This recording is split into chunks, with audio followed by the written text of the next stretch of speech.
From the KBTV newsroom, I'm Dr. Carlisha Booz. Two men are in the hospital after being shot last night in West Macon. The incident happened in the 2900 block of Churchill Street just before 10 p.m. Bibb deputies say a 26-year-old male and a 29-year-old male were sitting in a vehicle in front of a house when a white van pulled up and started shooting. The two men were hit. They were taken to the hospital and are in stable condition. The Bibb County Sheriff's Office and the Macon-Bibb County Fire Department will continue the search for the swimmer who went missing last week at the Frank Amerson Water Park. The public is asked to remain out of any controlled access area of the park.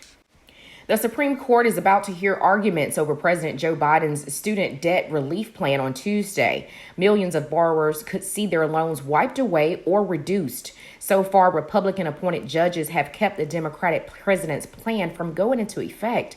The justices have scheduled 2 hours of arguments in the case, but it may go longer. The public can listen in online at supremecourt.gov beginning at 10 a.m. Eastern Standard Time.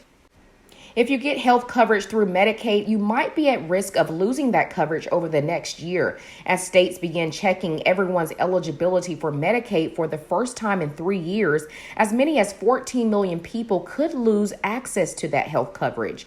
At the beginning of the pandemic, the federal government prohibited states from kicking people off Medicaid, even if they were no longer eligible.